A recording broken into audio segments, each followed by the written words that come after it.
Bismillahirrahmanirrahim. Assalamualaikum warahmatullahi wabarakatuh. Selamat datang di channel saya.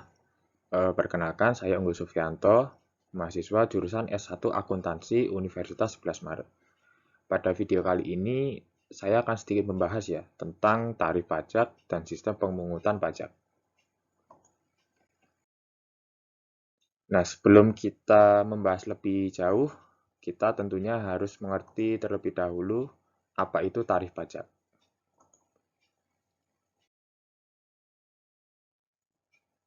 Menurut Sudirman dan Amiruddin, tarif pajak adalah ketentuan persentase atau jumlah rupiah pajak yang harus dibayarkan oleh wajib pajak sesuai dengan dasar pajak atau objek pajak. Jadi tarif pajak itu didasarkan kepada objek pajak ya, kalau diringkas. Nah, tarif pajak itu ada 4.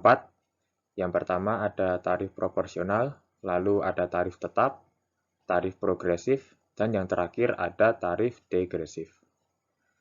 Yang pertama, tarif pajak proporsional itu bisa berarti berapapun jumlah objek yang dikenai pajak, maka persentase tarifnya itu sama. Yang sama itu adalah persentasenya ya. Jadi mengikuti besaran objek pajaknya, tapi persentasenya itu tetap sama. Contohnya itu adalah PPN, yang kalau nggak salah beberapa waktu lalu itu naik dari 10% menjadi 11%. Itu kan kalau objek yang dikenai pajaknya itu semakin besar, persentasenya itu akan tetap sebesar 11%. Lalu yang kedua ada tarif tetap. Nah, sesuai namanya, berarti tarif pajak ini tuh besarannya tetap. Berapapun jumlah objek yang dikenai pajak. Contohnya itu adalah pajak bea materai. Yang kalau tidak salah itu sekarang sebesar 10.000. Lalu yang ketiga ada tarif progresif, yang berarti tarif yang dikenakan persentasenya akan semakin besar jika objek yang dikenai pajak jumlahnya juga semakin besar. Itu bisa kita lihat pada pajak penghasilan. Ketika seseorang memiliki penghasilan yang besar, maka tarif pajaknya itu persentasenya akan semakin besar. Lalu yang terakhir ada tarif degresif. Ini berkebalikan dengan tarif progresif ya.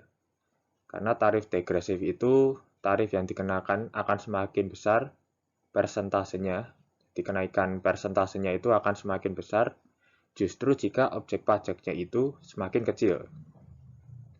Nah, di Indonesia tarif degresif ini tidak digunakan. Kenapa? Karena dirasa tidak adil.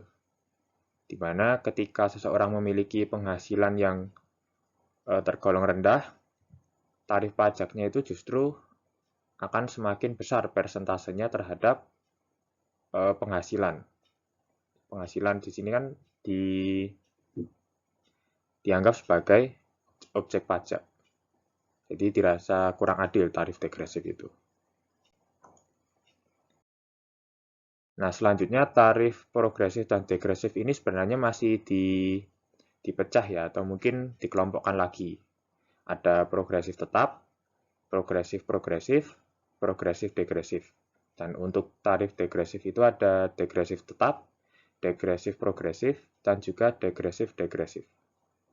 Kita mulai dari yang progresif tetap dulu. Nah, progresif tetap itu berarti kenaikan persentasenya itu tetap. Misalkan dari 10% ke 15%. Nanti akan saya tampilkan tabel supaya kita bisa lebih memahami ya. Lalu ada progresif-progresif, di mana kenaikan persentasenya itu akan semakin besar. Lalu yang ketiga ada progresif-degresif, yaitu kenaikan persentasenya itu semakin kecil. Lalu kalau untuk pajak degresif, degresif tetap itu ya sama kayak progresif tadi. Cuma di sini penurunan ya, penurunan persentasenya itu tetap. Lalu degresif progresif itu penurunan persentasenya semakin besar, dan degresif-degresif penurunan persentasenya semakin kecil. Nah, ini disediakan tabel untuk lebih mudah memahami. Kita akan bahas satu-satu. Jadi di sini progresif tetap, kenaikannya itu tetap. 10 ke 14 ini naik 4, 14 ke 18 naik 4, 18 ke 22 ini juga naik 4. Kalau untuk progresif-progresif, 10 ke 14 ini naik 4%. Nah, kenaikan yang selanjutnya ini lebih besar dari yang sebelumnya. Yang selanjutnya ini lebih besar dari sebelumnya, ya ini sebesar 5%. 19 ke 25 sebesar 6%. Lalu untuk progresif-degresif, kebalikan dari progresif-progresif, persentase kenaikannya justru menurun. Ini 4%, lalu turun menjadi 3% dari 14 ke 17. Maksudnya di sini kenaikan persentasenya itu mengalami penurunan, ya, bukan persentasenya yang menurun, itu bukan. Itu nanti yang degresif. Terus dari 17 ke 19 ini naik 2%. Dan sekarang kalau untuk degresif, nah ini kan objeknya kan semakin besar tapi persentasenya itu justru menurun. Nah ini yang seperti yang saya bahas tadi, menjadi terasa kurang adil, ya. Kita bahas satu persatu. Yang pertama ada degresif tetap. Jadi penurunan persentasenya ini tetap. Ini turun 4, 18 ke 14 turun 4, dari 14 ke 10 juga turun 4.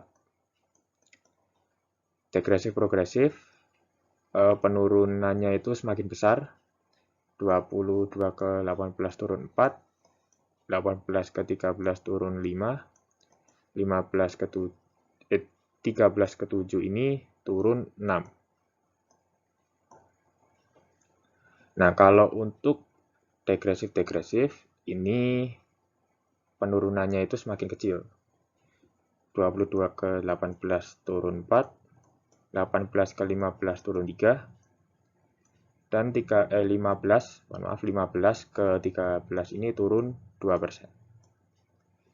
Jadi seperti itu. Jadi sebenarnya progresif dan degresif ini hanya seperti kebalikan saja, ya.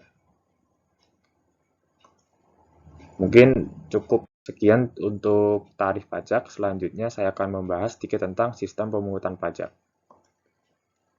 Nah, apa itu sistem pemungutan pajak?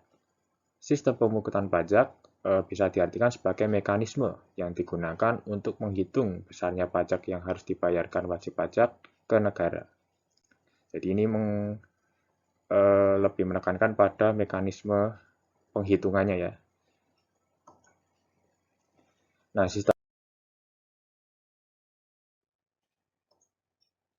selanjutnya di Indonesia itu ada 3 sistem pemungutan pajak. Yang pertama itu ada self-assessment system, yang berarti sistem pemungutan yang besaran pajak terutangnya itu ditentukan sendiri oleh wajib pajak. Nah, contoh dari self-assessment system ini bisa kita lihat pada PPh dan PPN, ya. Misalkan restoran itu menetapkan PPN sesuai dengan peraturan yaitu 11% misalkan.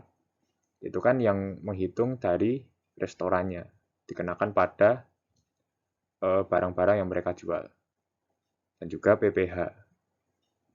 Lalu yang kedua ada official assessment system. Ini berarti pemungutan besaran pajak terutangnya itu ditentukan oleh pemerintah. Dalam hal ini berarti Fiskus, ya. Contohnya itu seperti PBB dan juga pajak daerah. Lalu yang ketiga ada withholding system. Nah, withholding system ini berarti pemungutan besaran pajak yang terutang itu ditentukan oleh pihak ketiga. Apa maksudnya pihak ketiga? Pihak ketiga itu berarti pihak selain Fiskus dan juga wajib pajak. Contoh dari withholding system ini adalah PPh pasal 21. Ya mungkin sekian yang bisa saya sampaikan. Mohon maaf apabila ada salah kata atau mungkin perkataan yang kurang berkenan. Terima kasih. Wassalamualaikum warahmatullahi wabarakatuh.